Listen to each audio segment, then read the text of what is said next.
5월 취업자 수가 전년 대비 39만 명 이상 감소했습니다. 이런 가운데 주요 대기업에서 정기 공채를 폐지하고 상시 채용으로 전환하는 등 채용 방식의 변화를 모색하고 있습니다. 네, 취준생들 사이에서는 채용 규모가 줄어드는 건 아닌지 우려의 목소리가 나오고 있다고 하는데요. 보다 자세한 이야기 김대호의 경제일기에서 살펴보겠습니다. 박사님 안녕하세요. 어서 오세요. 네, 반갑습니다. 네. 우선은 발표된 5월 고용 동향부터 좀 살펴보도록 하겠습니다. 취업자 수가 39만 2천 명이 감소를 했고요. 실업률은 4.5%, 통계 작성 이래 최고치였습니다. 우선 동향 좀 어떻게 보셨습니까? 예, 통계청의 이 취업자 동향, 우리 고용 통계 중에서 가장 대표적인 것입니다. 이 통계를 보면 전년 동기 대비로 놓고 볼 때, 이렇게 지난해 5월 달에 비해서 올 5월 달의 비교치가 통계가 만들어진 이후에 최악, 가장 나빠졌습니다. 실업률은 늘고 일자리는 줄었습니다. 네. 그러나 한 가지 여기서 통계의 착시 현상이라고 그럴까요? 통계의 마술을 언급하지 않을 수가 없는데요. 사실 현재 지금 전년 동기 대비로 하다 보니까 는 것처럼 나타나 있지만 4월 달과 5월 달, 올해만 비교해 보면 사실상 일자리 감소폭은 좀 줄었습니다. 그런가요? 그러니까 엄밀하게 얘기하면 현재의 실업 상태가 엄중하고 상당히 심각하긴 하지만 4월 달을 기점으로 조금 완화됐는데 그 완화 속도가 당초 예상보다는 크게 좋지 않기 때문에 여전히 실업 상태에 있고 이것을 전년 동기 대비로 할 때는 통계 작성 이후에 최악이다. 이렇게 정리할 수가 있겠습니다. 예. 이게 코로나 이전부터 계획이 돼 있었는지는 모르겠습니다만 이게 대기업들에서 대졸 공채가 없어지는 추세예요. 현대자동차가 먼저 시작을 했고 LG그룹도 이게 64년 동안 그러니까 반세기가 넘는 기간 동안에 대졸 공채를 해왔는데 폐지하겠다고 했거든요. 이게 어떤 내용입니까? 예, 그동안에 우리나라에서 가장 많은 이 일자리를 창출하고 또 취준생들에게 일자리를 제공한 곳이 대기업이었고요. 네. 이 대기업들이 그중에서도 특히 정기 공채를 통해서 집중적으로 많은 그 사람을 고용을 했습니다. 예. 그런데 최근 들어서 이제 일부 기업들이 정기 공채를 하지 않겠다, 상시 고용을 하겠다 그럽니다. 이것은 세계적인 추세이기는 해요. 상시 채용을 하게 되면 필요할 때 뽑을 수 있고 또 각 부서별로 필요한 게 때에 따라 달라질 수도 있으니까 그때 뽑을 수 있는 여러 가지 장점이 있습니다. 그러나 이러한 이 미국식 또는 유럽식의 수시 채용제가 과연 한국에 그대로 맞을 것인가는 또 다른 문제입니다. 왜냐하면 우리나라의 경우에는 이 기업체들이 사람을 고용할 때 아직도 정실 채용 또는 채용 비리 이것이 최근까지도 지금 계속 불고 나오고 있지 않습니까? 그리고 또 LG라든지 삼성 같은 곳이 처음에 우리나라 기업 발전사를 보면 처음에 가족 경영을 하고 자기들끼리만 아름아름으로 할 때는 생산성이 별로 높지 않았습니다. 그러나 정기공채 제도를 도입하면서 전국의 우수한 인재들을 골고루 도입했고 그것이 기업 발전과 국가 경제에 크게 기여를 했거든요.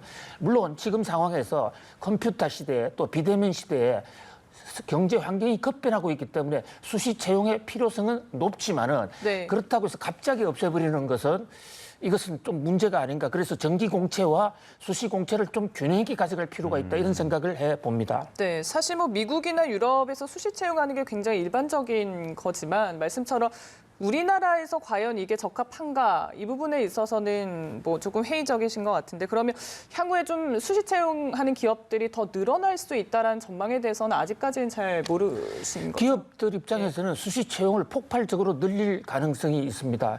왜냐하면 네. 정기 공채에 따른 거기에 따른 비용이 생각보다 크고 특히 코로나 때문에 시험을 관리하기도 쉽지가 않고 그런 상황에서 수시로 필요할 때마다 인력을 쓴다면 기업체 입장에서는 훨씬 더 편리하고 비용이 줄어들 겁니다. 특히 최근 들어서는 많은 이 젊은이들이 일단 입사를 하고도 1년 내에 또는 2년 내에 연수기간 중에 나가는 그런 케이스도 많거든요. 네. 이런 것의 사회적 비용, 기업의 비용을 생각할 때는 필요할 때 뽑는 것이 더 낫다고 생각할 수도 있지만은 네. 그러나 우리 사회의 독특한 그런 사정 또 지역 격차, 학교 간의 격차 이런 게 너무 심한 이런 풍토를 감안할 때 정기 공채의 장점을 한꺼번에 없애버리는 건 좀 안타깝다. 네. 그래서 임시 공채나 수시 공채를 하더라도 정기 공채의 일정 포션, 일정 부분을 계속 가져가면서 그 장단점을 상호간에 보완하면서 장점을 극대화하는 것이 더 중요하지 않을까 이런 생각을 해봅니다. 네, 그러니까요. 그래서 수시 채용으로 이제 바뀌게 되면 취준생들 사이에서는 오히려 취업문이 더 좁아진 것 아니냐라는 우려도 나오던데 분명 취업 전략에는 좀 변화가 필요해 보여요. 그렇습니다. 일단 그 정기적인 공채를 하게 되면 목표를 정하게 되고 그렇게 되면 전체적으로 각 회사별로 경쟁 비교도 하게 돼서 어느 그룹은 몇 명, 어느 그룹 몇 명 하다 보니까 당장의 기업이 그 현장에 투입하지 않은 인력도 뽑을 수밖에 없기 때문에 전체적으로 고용하는 숫자가 좀 커질 수가 있습니다. 네. 그러나 이것을 각 부처에 필요한 인력만 뽑게 된다면 훨씬 더 적어질 수 있기 때문에 취준생 입장에서는 기회가 줄어들 가능성이 있고요. 그것보다도 취준생들이 더 걱정하는 것은 공정성이 담보될 수 있느냐는 얘기입니다. 심지어 지금 은행 같은 데서도 어떤 그 비선을 타고 내려온다든지 압력으로 뽑는 그게 지금도 이 상황에도 지금 재판 중이지 않습니까? 특히 우리나라의 지방대와 어떤 명문대 간의 차이가 노골적으로 존재하는 이런 사회에서 과연 상시 수시 채용이 이런 공정성의 문제를 해결해 줄 수 있을까? 취준생들은 더 걱정이 좀 커지는 것 같습니다. 네, 취업문이 이렇게 여러 가지 요인 때문에 갈수록 줄어들고 있으니까 창업을 생각하시는 분들도 계시고 실제로 우리나라의 자영업자 비율이 미국이나 이제 다른 나라에 비해서 높다고요? 어떻습니까? 그렇습니다. 우리나라의 자영업자, 저게 우리 경제의 큰 고질적인 문제입니다.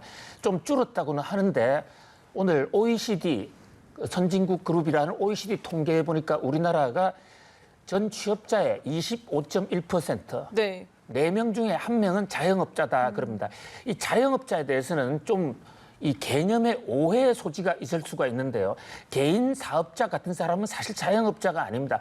법인에 속하지 아니하고 자기 스스로 고용된 사람과 그 가족들, 이게 OECD 기준의 자영업자 기준이거든요.